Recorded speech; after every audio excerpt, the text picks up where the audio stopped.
Revelation 1:1 references the fact that revelation is from God and Jesus, and if you reject Revelation 12:9, you reject God and Jesus.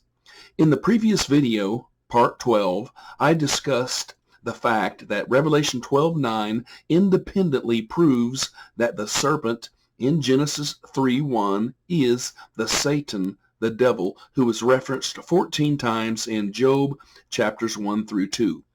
However, divine council theorists are absolutely determined to convince you that Satan, the devil, who is referenced in Genesis 3:1, the serpent, is not the Satan that is referenced in Job chapters 1 through 2, despite the fact that the Hebrew word Satan, Strong's 7854, appears 14 times in that passage. And they have resorted to a crafty technique for trying to make you think that the devil is not the Satan in Job chapters 1 through 2. They start by pointing out the fact that each of the 14 appearances of the Hebrew word Satan in Job chapters 1 through 2 has a definite article, the Satan, a correct English translation.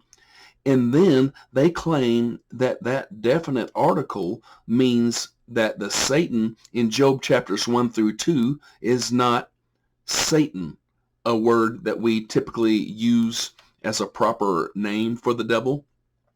Their deceptive logic goes like this. A proper name is not usually preceded by a definite article. Consequently, the definite article that is attached to the 14 appearances of the Hebrew word Satan in Job chapters 1 through 2 proves that Job chapters 1 through 2 reference an individual who is not the same individual that we refer to as Satan. As you know, we typically call the devil Satan, as if that was actually a proper name. We tend to not refer to the devil as the Satan. We do not attach a definite article, the, to Satan. We call him Satan, not the Satan. And divine council theorists have craftily employed that simple fact. They try to make you think that the aforementioned grammatical facts prove that Job chapters 1 through 2 do not reference the devil, who was in the serpent in Genesis 3:1. Their claim hinges on the presence of a definite article attached to the Hebrew word Satan. But God and Jesus proved that the presence of or absence of a definite article does not mean that the Satan in Job chapters 1 through 2 is not the devil, the serpent who is referenced in Genesis 3:1. Revelation 12:9 and Revelation 22 prove that the serpent and the devil and Satan are the same individual. And here is what proves that the presence of or absence of a definite article does not magically determine that the devil is not referenced in Job chapters 1 through 2. In Revelation 12:9, in the Greek text, a definite article is attached to the Greek word for Satan. In Revelation 22, in the Greek text, a definite article is not attached to the Greek word for Satan. Revelation 12:9 has that definite article. Revelation 22 does not have the definite article. And both verses prove that the serpent and the devil and Satan are the same individual. And there is a basic reason why divine council theorists want you to think that Satan, the devil, is not referenced in Job chapters 1 through 2. They want you to think that the sons of God that are referenced in Job 1:6 are divine gods of a divine council, and that the Satan in Job chapters 1 through 2 is somehow associated with that supposed divine council, but that he is not the devil, the serpent in Genesis 3:1. But always remember that God and Jesus gave us Revelation 12:9 and Revelation 22. So here is one moral of the story. We probably should not have started using the word Satan as a proper name for the devil. We probably should not have omitted the definite article, the, when referring to the Satan, the devil. So along come the Satan and his false church, wolves in sheep's clothing. They craftily and subtly exalted our habit of using Satan as a proper name. They exalted that habit up to the heavens as if it was scripture. In other words, the habit of using the word Satan as a proper name, no definite article, got exalted as if it was scripture. So now, whenever we see Bible verses in which Hebrew words refer to the devil as the Satan with the definite article, false teachers point out how those Bible verses differ from our exalted habit of using the word Satan as a proper name without the definite article.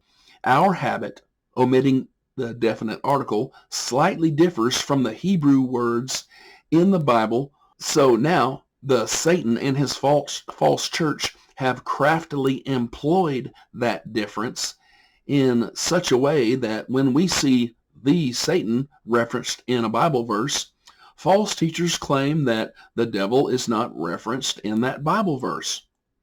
And at the end of the day, you can see that it was extremely helpful for Bible verses to have used the definite article when referring to the devil as the Satan.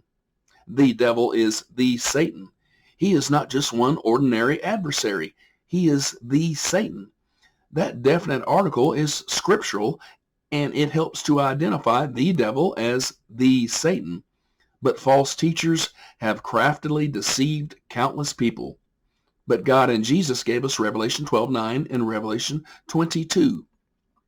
Nevertheless, divine council theorists will not stop spreading confusion and their false doctrine.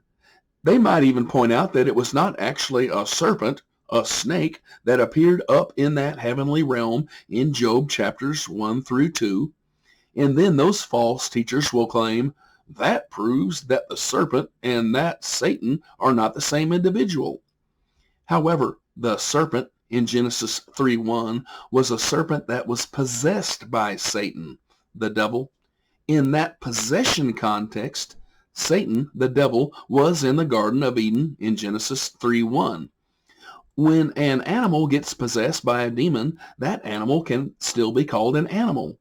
A herd of pigs is referenced in Luke 8:32, and the same herd is referenced in Luke 8:33. By the time that herd is referenced in 8:33, that herd was possessed by many demons. A large group of demons is called legion. See Luke 8:30. A large group of pigs is called a herd. After that large group of demons possessed that large group of pigs, that large group of demon-possessed pigs was still called a herd rather than a legion. Luke 8:33, the herd rushed down the steep bank into the lake and drowned.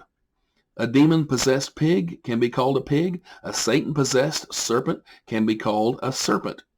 The serpent in Genesis 3:1 was a Satan-possessed serpent, and that same individual, the Satan, the devil, is the Satan in Job chapters 1 through 2.